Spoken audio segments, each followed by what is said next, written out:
Good There I morning. am. Hello, how are you? Hello. We are great. How are you?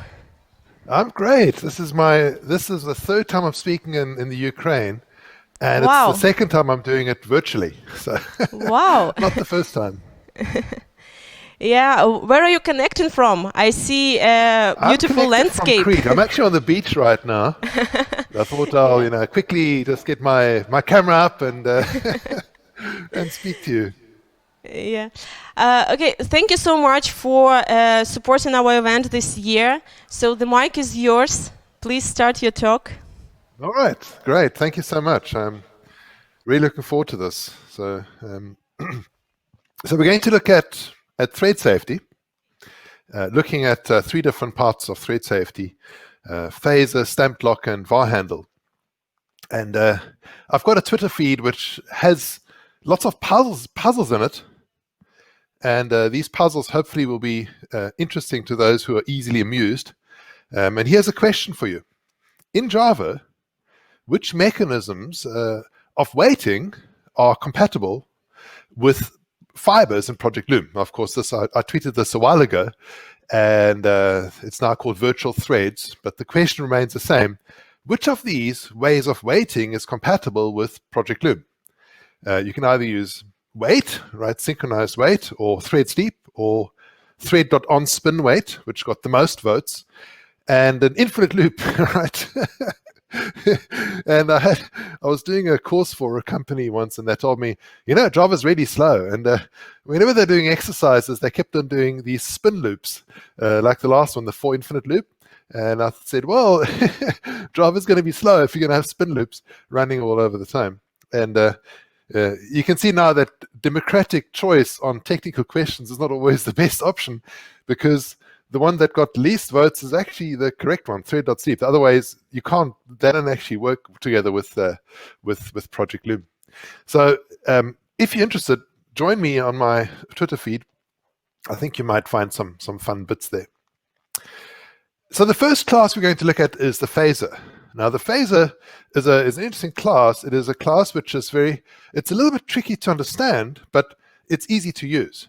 Whereas other classes like CountDownLatch and CyclicBarrier are easy to understand, but harder to use. And for example, with the phaser, you can change the number of parties over time, which you can't do with the CountDownLatch or the CyclicBarrier. And you can, at any time, add new parties, take away parties. It's very flexible. You can also decide how many phases to go through, what to do once the phases are done, etc.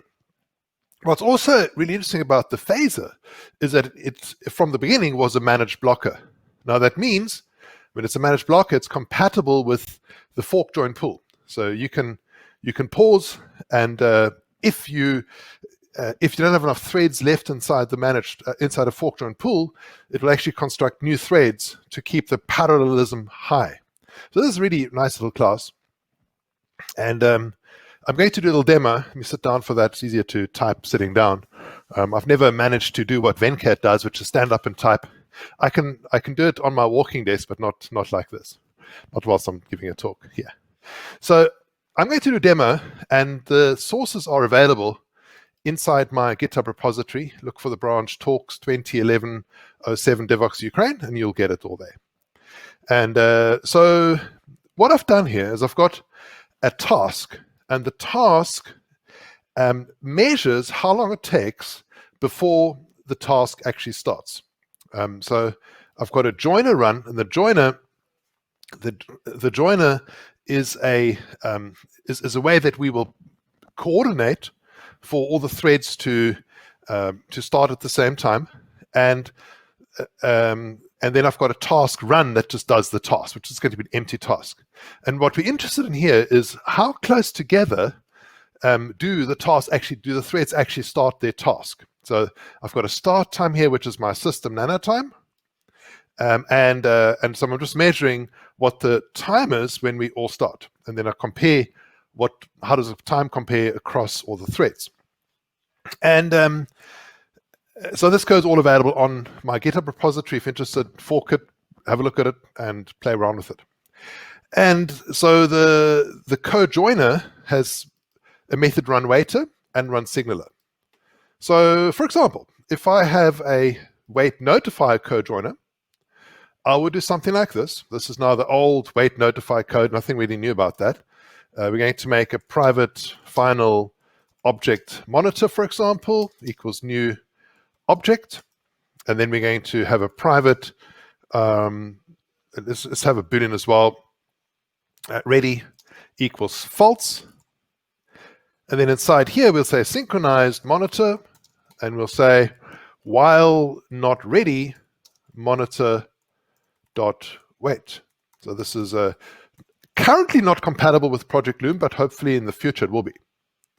And then the run signaler will signal that we've all arrived at the same time. And so this will wake everybody up and say, hey, come on, there's something to do here.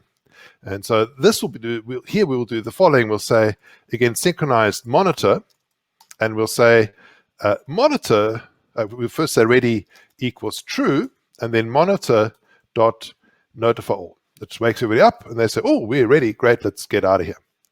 Now, when you write code like this, the first thing you'll notice, and this is something which is really frustrating to lots of programmers, is this interrupted exception. What are you supposed to do with that, right? So, oh man, okay, because actually what I want to do is I want to do an uninterruptible wait, which means if you interrupt me, I don't want to lose that information. I want to keep that information, but I also want to, I don't want to lose it, but I want to keep on waiting until I'm done with my wait, until ready equals true. So the way to do that is something like this. You're going to have a Boolean interrupted, and you reset your current interrupted status to be false, and that's what interrupted does as well. And then I'm going to surround this with here I'm going to make this inside a like this, and then I'm going to say so it's a whole bunch of extra code we need to do. Try catch, and I'm going to say interrupted equals true.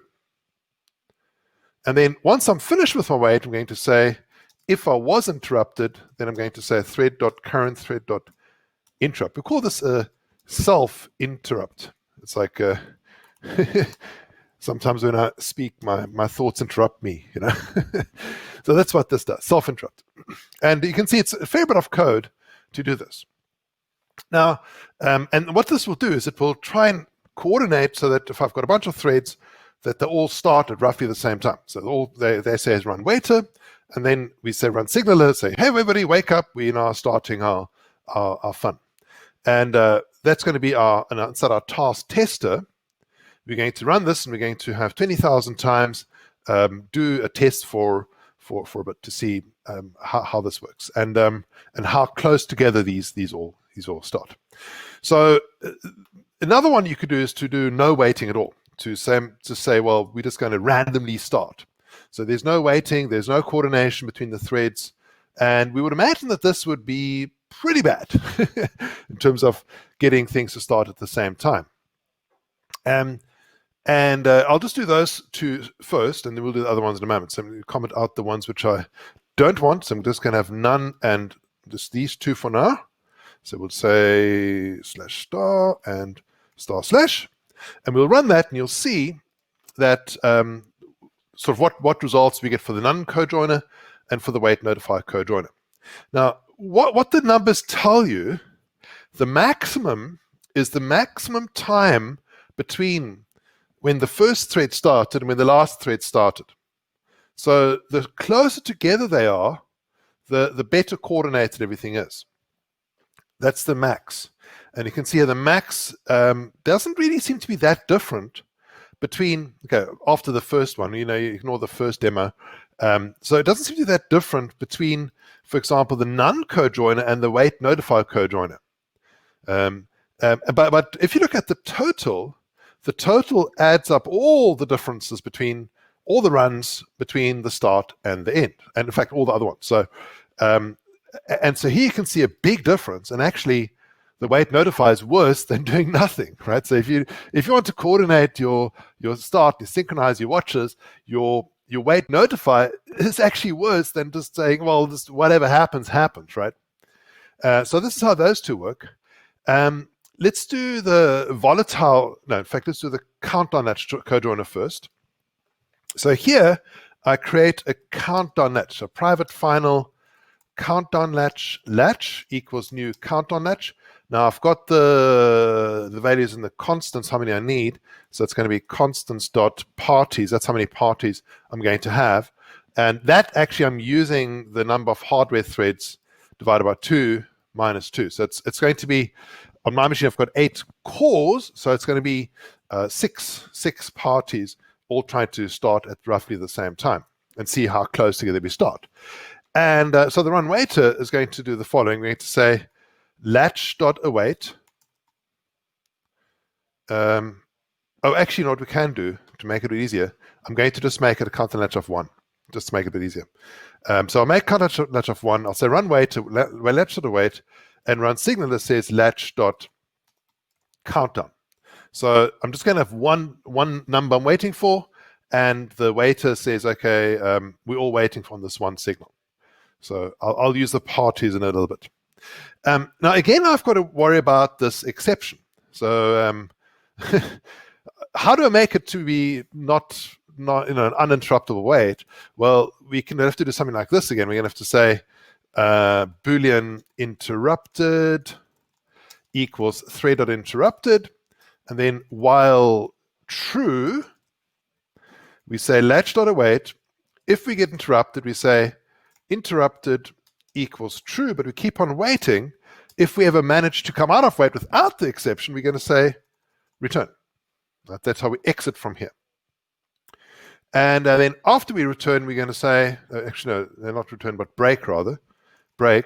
And then we can say, if we were interrupted, we're going to say thread.current thread.interrupt. We re-interrupt ourselves again in order to not lose that interrupted status. All right, so let's try that as well and see if that's any better than the wait notify and the none. And go back down here, and that's this one here.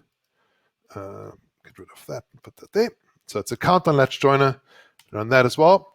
And so this is all about coordination between multiple events. And you can see that the CountDownLatch joiner isn't much better than the wait notify cojoiner.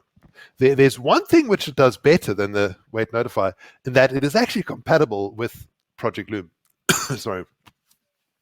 So it's compatible with Project Loom, whereas the wait notify is not compatible with Project Loom at the moment. Maybe it will come in the future. So let's try one more, which is a volatile spin conjoiner. And here we're going to make simply a private volatile Boolean ready equals false. And here the threads are simply saying while not ready, and it is spinning. And here we say ready equals true, right? So they're just spinning like crazy. Is it ready? Is it ready? Okay, ready, go, let's go. Great.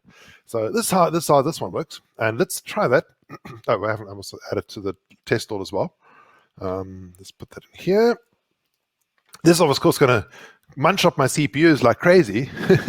I wonder if this audio system will work, if I was able to transmit to you. And you notice now that actually that one's the best so far, right? You're getting like 200 million versus the none, which is 500, and the other two, which is like 1.1 million. And these numbers are really important, the total. That's the total difference between all of them, the coordination. And so that's the first part, which is interesting. The other part, which is interesting, is to watch how easy it is to write the code. All right. So that's the volatile spin conjoiner. There's a thing you can do. You can say thread dot spin wait on spin wait. That's been there since Java 9, and I don't actually know what it does. I don't think it does anything at the moment. I think it does something on some architectures, but I've not managed to find a conclusive example where I really found a big difference. And I don't think this is really the use case for it. But the idea is to not completely kill your CPUs, but it doesn't show any difference on the demo. And then we've got the phaser. Now, this is the class we're talking about. And the phaser, we're going to say private final phaser phaser equals new phaser, and here we're going to have the constants dot parties. So these are the total parties that we want to have together, and we're going to make it +1. You'll see why in a moment, why it's +1. The run wait will say phaser dot await arrive and await advance. That's going to wait. Now, what about interrupted exception? Well, all that saving of the interrupt until later is done internally. This is a more modern way of writing the code, and so this is a little bit better. And then run signaler is going to do the following. We're going to say phaser dot arrive and deregister is probably the best one to use. There are a whole bunch you could use, and that's what I'm saying. There are more options, and because there are more options, it's sometimes a bit more tricky to use. But overall, it should be better. So this is the final one, and we should see, if everything works well and correctly, we should see that the numbers are the closest together with the phaser, and it's easiest to achieve what you're trying to achieve with that. So let's try that again. That's the last demo. And we can see now that the numbers are, oh, look at that, 42 million. That's 27 million. Even the maximum is smaller, and all the numbers are much closer together. So there's a vast difference in the performance, and there's a vast difference in the ease of use. And it has a whole bunch of things you can do with it. There's one thing which phaser doesn't do very well, and that is it doesn't manage to do you can only have 65,000 parties, right? And I can imagine when they wrote this class, they said, well, how many parties do we need? Well, what's a good reasonable maximum? They said, well, no one's going to have more than 10,000 threads. So why would we have more than that many virtual? Why would we have more than that parties? Just make a maximum of 65,000. No one's going to have 65,000 threads running at the same time.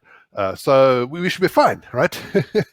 And of course, now we've got Project Loom, and we had on our server 4 million threads running at the same time. And I tried to do some demo with some experiments with phaser, and I had to build a hierarchy of phasers to make that work. So I mentioned that the phaser is a managed blocker, and that means that the fork join pool will be able to create additional threads if you block any of the threads using the phaser. And this used to be the only class in Java 7 that was a managed blocker, but they've extended that to a whole bunch of other ones now. Could be the future. Java 14, they've actually done the abstract queued synchronizer, and that automatically gives you the reentrant lock, reentrant read write lock, CountDownLatch and semaphore on our automatically also managed blockers. So that's really good news. And in Project Loom, they've gone a bit further. They've also got the link transfer queue, the synchronous queue, and the selector input. So I've got a gift for you. So all of those listing live, it's only for the live, those listing live. I've got a link for you. Click on that, tinyurl.com/dvx2020. And you get a gift, but that gift expires at the end of the talk. So once you've got it, you get it for life, but you need to click on it now, otherwise you don't get it. So if you're watching the recording, next time, come to my live talk. There you go. Set your alarm clocks and wake up early and come to my talk. There you go. I'll leave that link up so you can see it. All right. The next one I want to look at is the stamp block. And I think I'll stand up for this one again. And this is a Java 8 synchronizer. And it solves some problems that we had with other synchronizers. So if you've got a reentrant read write lock, for example, you can get starvation in certain circumstances. You also couldn't upgrade a read lock to a write lock. You could downgrade a write lock to read lock, but you couldn't upgrade a read lock to write lock. And so you couldn't do that. Also, with the reentrant read write lock, you can't. If you're busy reading, you will stop somebody else from being able to write at the same time. And this is a pessimistic read, which means we actually are stopping somebody else from making forward progress. The stamp block is not reentrant. That sometimes makes coding a bit more tricky. And the good use case for it is if you've got multiple fields and there's some invariant across these fields, and we want to enforce that invariant, so we don't break the invariant. If you've got a very simple class with just one field or multiple fields but no invariant across those fields, then using synchronize and maybe volatile for the fields is easier, and in many cases will be faster than using a StampedLock. Another thing with a StampedLock is that it allows you to do some very clever code, but the idioms are more difficult to master. You can, when you get a StampedLock, when you lock it, you get back a number and you use the same number to unlock it again. And the one thing to realize there is that the StampedLock doesn't remember who has locked it. So it doesn't have a map or something like that of the last person who locked it is this thread. That means you can actually split the locking and unlocking across between threads. So if you've got, for example, a resource that you want to lock, you can take a StampedLock, lock it, take the stamp, keep it along with the resource, and then later you can unlock it again from another thread. So you can use it in a sort of asynchronous framework. This would actually work. All right. Now the StampedLock is a very rich class, lots and lots of methods. And for example, you start with the method writeLock. The writeLock method returns a number, and it's a number which is never zero. Zero would mean that you couldn't lock it. So this will block until it achieves the lock, and the value is never zero. And then we also have a try convert to writeLock. So if you've got a readLock, you can try convert to writeLock. It might work, it might not work, but you can try. You can also unlock the write, and that checks that the stamp is for a writeLock. Now, this is for writeLocks, and we call these the pessimistic exclusive locks. Pessimistic means if I'm writing, no one else is allowed to do anything. Exclusive means, and I'll block others. Exclusive means that only one thread can use this at a time. So it's to be used for writing. And then we've got the readLock, and the readLock is again pessimistic, non-exclusive lock. So if I'm busy reading, no one else can write. Other threads can also read at the same time, but no one else can write at the same time. And I can say readLock, which gives me back a number which never zero. I can try and convert an existing lock, for example, a writeLock to a readLock. That should always succeed.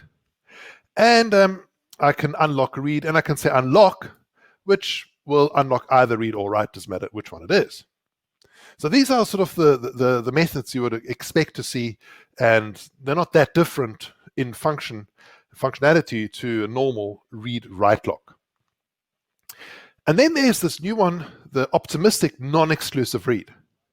And what we do is we say, try optimistic read. It gives you back a number. This number might be zero or not. It might be zero if somebody else currently has a write lock. You'll get back zero. And then we've got a validate. The validate checks whether the stamp is still valid. In other words, I would get a read lock, get an optimistic read, get the number, get the stamp. Then I'd read the fields into local variables, and when I get to validate, if somebody else in the meantime has asked for write lock, I need to assume that my date has been corrupted, and I'll have to read again or redo or something. So this is how you'd use it. Now, the idiom looks like this, and I'll go through it one line at a time. And this idiom here is actually from the original Java 8 document, and they have changed things a bit in Java 11. They've got a better idiom, which I will show you a little bit later, and I will also explain why the Java 11 idiom is a bit better. So here's optimistic read. The first thing we do is we try optimistic read. So we get a stamp, and we are being optimistic, so we're hoping that that's not zero. If it's zero, then somebody else is busy writing, and we maybe shouldn't actually even try, but I'm being optimistic here. So I'm then reading from the fields into local variables, into local fields. But we need to be very careful here, because sometimes if, for example, our fields are pointed to arrays, we could end up with an array index out of bounds exception if it changes halfway through my read. So you need to be very careful. We need to be aware that when we're reading, we're reading possibly dirty data. And it's okay to have dirty data, because at the end, we will simply redo it differently, but we don't want to cause an exception in the process. So here's my sl.validate stamp. And what I do is if somebody has written in the meantime, or if stamp was 0 to begin with, then I'm going to now do something else. So I then go and get a read lock, and the read lock is going to, this is a pessimistic read. So it could be that what I've got is actually correct, but I'm assuming it's not correct. We want that to happen maximum 10% of the time. Maximum 10%. Ideally, less than 1% of the time should you have to go down to read lock. That should be fairly seldom occurrence that happens. So ideally, it should never happen. But if it happens, well, it should happen very seldomly. Definitely less than 10%. If it's more than 10%, you're better off most likely just doing read lock to begin with, or going to a different mechanism that is completely unshared data, thread local data. So now I read the state again into the local fields, and then I unlock the read, and then I process the data that I've just read. So there's my final code. Let's look at another example, actual example of this. And I live on the island of Crete, and this is the beach I run on every morning when I'm home, which is now, of course, all the time. And we've got lockdown from this morning. So if I want to go to the beach to go for a run, I think I'm allowed to. I'm not quite sure. I don't really want to test it, because if I get caught and I'm not supposed to do something, it's €300 fine. So I don't want to pay that. But I have to send an SMS to a special number and then wait for them to reply, and then I can go for my run. So not before that. And but we had this crocodile walking around Crete. Now imagine this tropical island. Well, and there's a crocodile walking around. And they try to catch this guy. They even gave him a name. They called him Cephas. It's a very common Cretan name. And they try to catch him. And eventually he died in the cold winter months, but they couldn't catch him. So imagine you're trying to walk from one place in Crete to another, and there's a lake in between, and there's Cephas the crocodile is in between from point 1 to point B. And so in other words, you want to go in a straight line past the crocodile pond, and you want to not end up as crocodile food. That's good. If you accidentally end up in the jaws of the crocodile, that's not so good. That's terrible, right? That's horrible. We don't want to be eaten. That's not so much fun. All right. So this is what we want to see. And that's bad. The first one's good, second one's bad. Now let's have a look at how we could refactor this position, or a normal position, to use StampedLock. And before I start, I'm going to just run it to show you what it looks like before we go and start the refactoring. So let me quickly do that. And so put it slightly bigger. There we go. And good. So I'll check all this code in at the end of the talk, not right now. So here's my position, and at the moment, it's got an X and a Y. There's an invariant between X and Y. We know that. So that's something to be aware of. But at the moment, it's a synchronized for the move by and a synchronized distance from origin. So if we run this code with position test, if you run that, you'll see some interesting results here. Now you can see the distance from origin is called like 38 million times. Let's warm up a bit. Let's let it warm up. So the move, looking at about 5 million times. Whoa, this one was good, 24 million. It's getting warmed up a bit. I'm running this on Java. Which version of Java is this?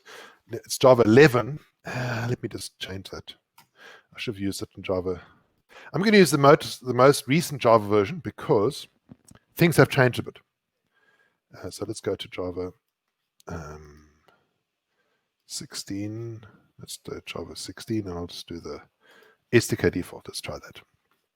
I'm going to run it again with Java 16. And we'll see. All right.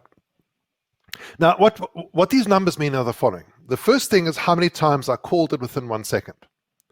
So the move, you're looking at about 20 million times. And that looks pretty consistent.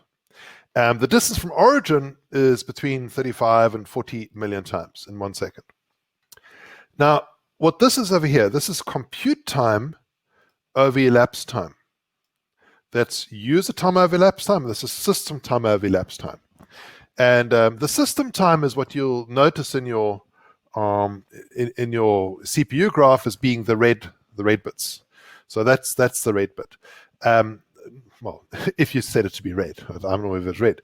And it's a bit hard to see on this machine because I'm also running the screen sharing software and the video broadcasting, all of that at the same time. But that's what this is. And so here you can notice I'm spending about 14%, 70%, 20%, 25% in system time. So it's a big chunk of time. The best values were these, 22 and 42 million, and the worst times were 10 million and 33 million. So that's the best and the worst of times. And a lot of time was spent in system time. So we'll put in these values. Synchronized would simply be this. All right. And now we're going to do the same thing, but with the StampedLock. So we're going to say the following. We're going to say, instead of synchronize, we're going to say, make a StampedLock up here. So it's private final StampedLock SL equals new StampedLock. There you go. And then inside the move by, we need to simply say long stamp equals SL dot write lock because it's an exclusive lock. Then try and finally SL dot unlock write of the stamp. Now, I know we could just just leave out the try finally, but I think it's good to put it in because you just never know where in your code you might get some very strange exceptions happening. And so let's rather put it in just to be sure. And then the second one is distance from origin. This is we're trying to work out where we are. And here we need to have a double current x comma current y. All right. And what we want to do is to get a stamp. Long stamp equals SL dot optimistic read. We then read into the current x and the current y. And then we say, if not stamp dot validate, SL dot validate, the stamp, if somebody has written or if it was 0 to begin with, then we go and we read it again.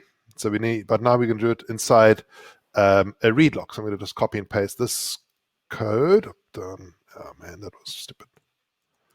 Okay, make it a stamp equals dot read lock and dot unlock read. All right, and then here we're going to read current x equals x and current y equals y. So that's how we're reading it again.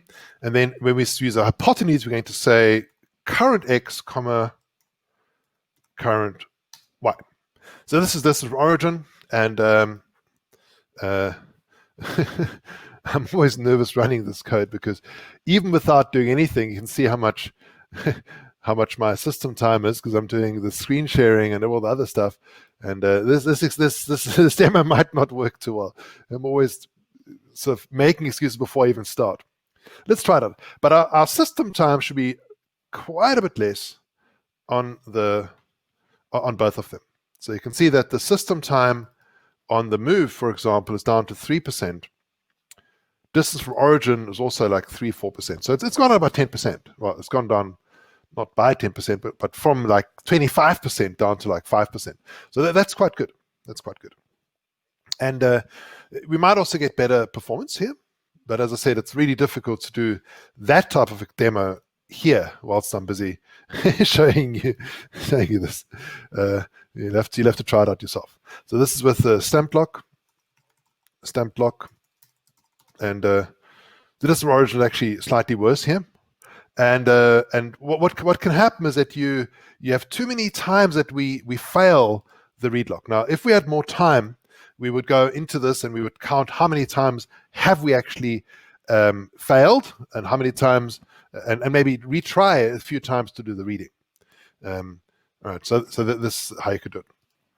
I'm going to check this in what I've done so far, code so far. And the reason is that I'm going to make another change in a moment.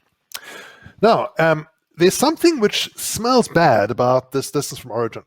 And what smells bad is that it actually, I'm reading the values twice. First I'm reading them over here, and then later I'm reading them again once I've gone past it.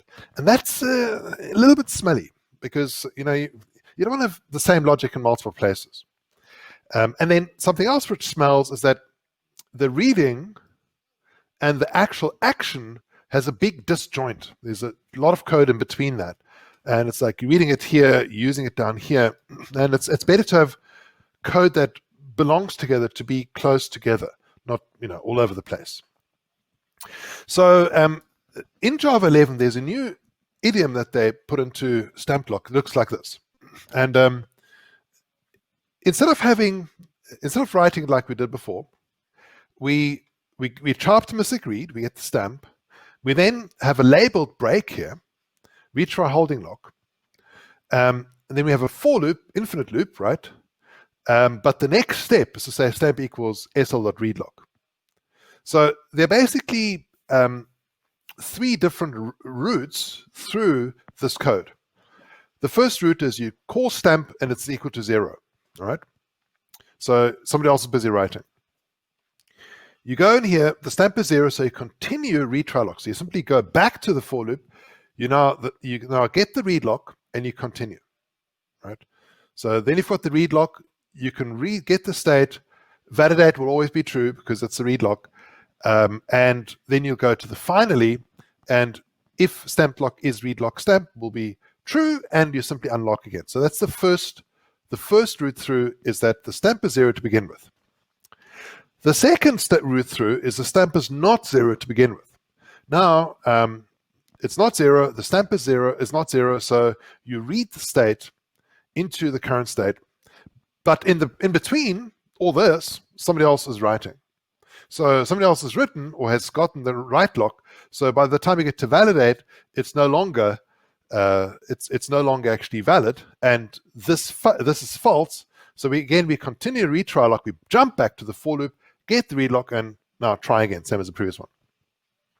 And the third possibility is that you get the stamp, it's not 0, everything works fine, you get here, it validates perfectly, so no one has asked for the right lock in the meantime, and you then simply process that value. And we're done. We don't unlock it because it wasn't actually locked. So there are three options. Now, when I first saw this algorithm, my hair burst into flames. I was like, what? What are they doing? Come on, this is not Java. This is worse than C. This is like basic. I used to write when I was in school. Come on, this is terrible. Go to 1. Come on, what is going on here?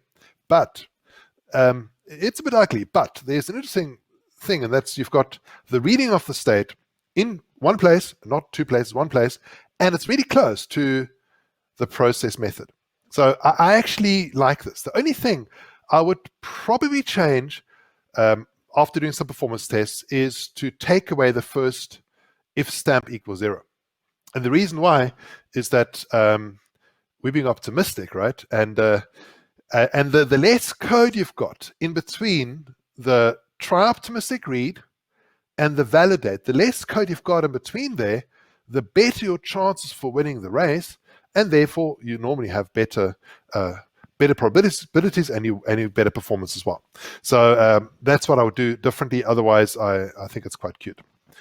So let's do that again. And I'm going to try to do this. Oh, sorry, that link is wrong. That's supposed to be this other link. Oh, that's also wrong.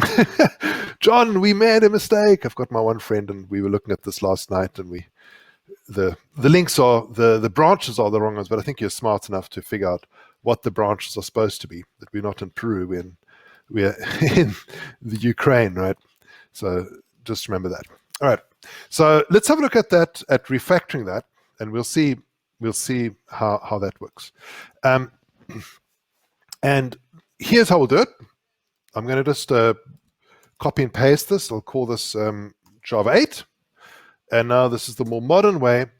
And we want to, first of all, we start by saying long stamp equals sl.try optimistic read.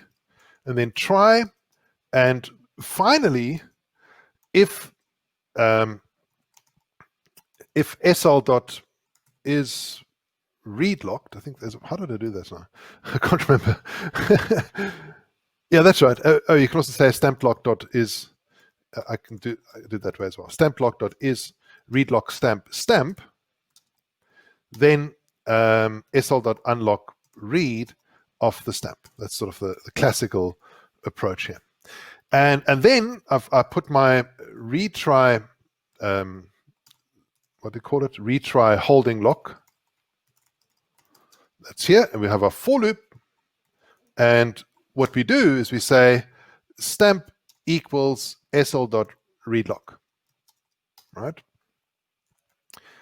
And then if you want to, I don't think you need it, but if you want to here, you could say if you would first see if sl dot or if stamp is 0, then continue retry holding lock. As I said, I don't do this. I don't do that normally. So that's what you don't need that one. But then afterwards you then do the possibly racy reads where you do double current x equals x and then current y equals y. But then afterwards you say if not sl.validate of the stamp, you'd continue with the retry holding lock.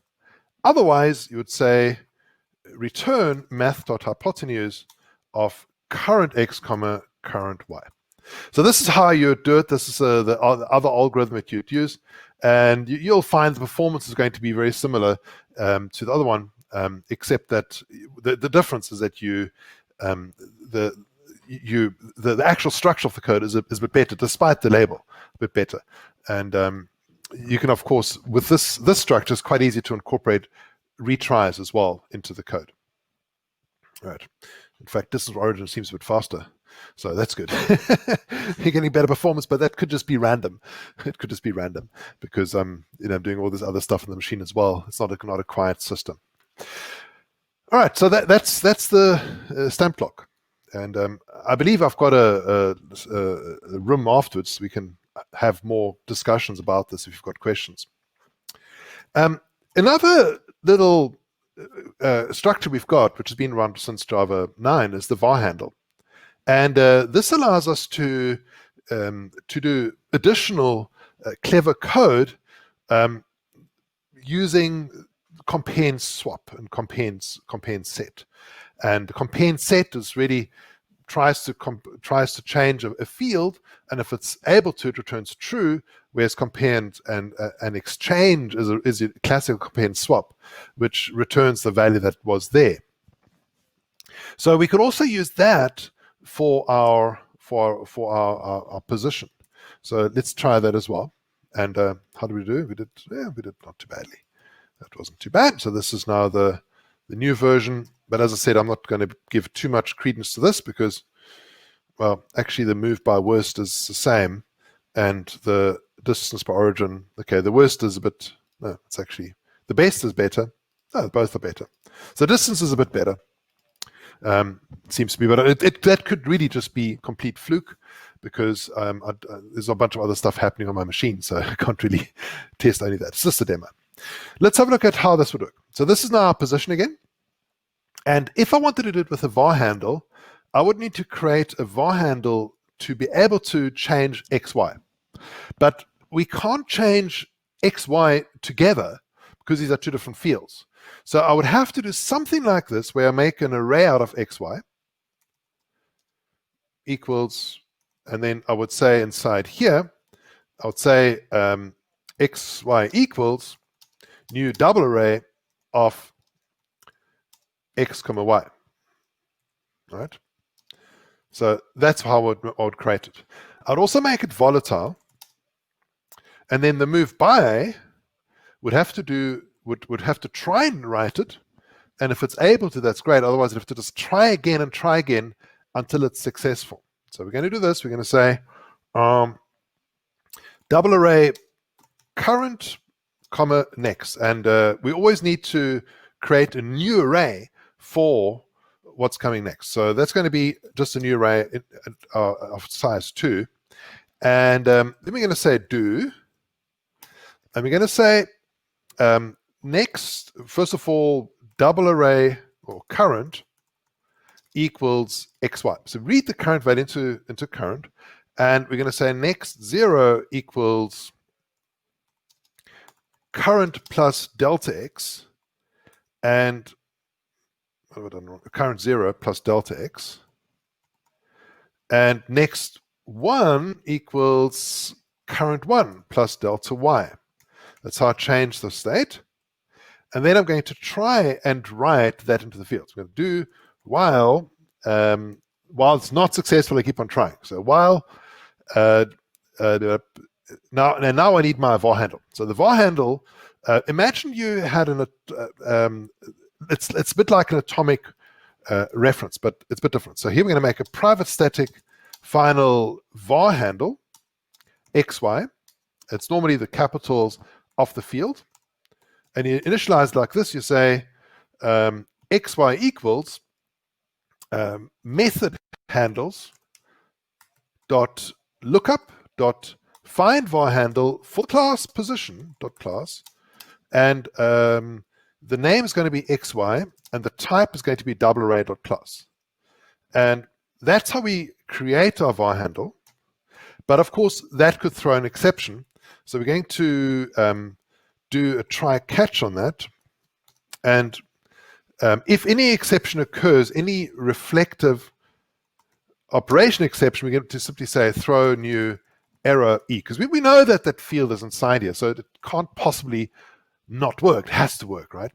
So then we're going to say XY dot compensate on this. We're expecting that the value of XY is still equal to current. We're going to set it to next. If it works, great. Otherwise, simply try again. That's moved by a bit more work, but it should be better in many cases. Then the distance from origin is really easy. We simply say double array current equals XY. So read the point into local variable, and then we say hypotenuse of current 0, comma current 1. All right. And now we run that position test, and we can compare that to the StampedLock. And in many cases, it'll be better. So let's see. That's going to run nicely. Chuck, chuck, chuck. The system time and the distance of origin is almost nothing. It's like 1%. That's very, very little. And you can see that the distance from origin is pretty good. I would actually thought it would be better, but sometimes I get disappointed. But anyway, it's good. It's very consistent. The move is better, and the distance from origin is better too. Look at that. Look at these values. These are fantastic values. So that's great stuff. This is with the position. I think actually what's starting to dominate is now not the axis of the fields, but the hypotenuse. That might be what's slowing us down. So there we go. it's always good when your bottleneck goes away. There's also a compare and exchange. It's a bit more complex. I'm going to skip this part. It might be faster, it might be slower than using compare and set, but this is how you would do it. So yeah, I said I'm going to be around for a bit. If you have any questions, pop them into YouTube, I guess, and ask them there. But don't forget to get your gift, because this gift goes away once the show is over. You know, when the show is over, then there's no more gift, and that'll be a great pity if you miss it. I've got a newsletter called Java Specialist Newsletter, and I've been writing that for close to 20 years, and it feels like I've written one every month, but it's not true. I've missed quite a few months, actually. I realize I missed about 45 months, which it's like I missed like 4 years of writing in total, but I've written sometimes more than one per month. So that's also something which you need to put into that account. So it's many. It's over 300 in total that I've written. And yeah, that's it from me. Thank you. Thank you, Heinz, so much for your talk. And dear participants, please join the Q&A Zoom room with Heinz and ask your questions. And as you mentioned, yeah, the coupon is valid 1 more minute, so don't miss your chance. Is it 1 more minute? Okay, there we go. Yeah. While we see your slide, 1 more minute. Yeah, and please join the Q&A Zoom room and ask your questions to Heinz just in a minute. Thank you so much for supporting Java Devoxx Ukraine online. Thank you.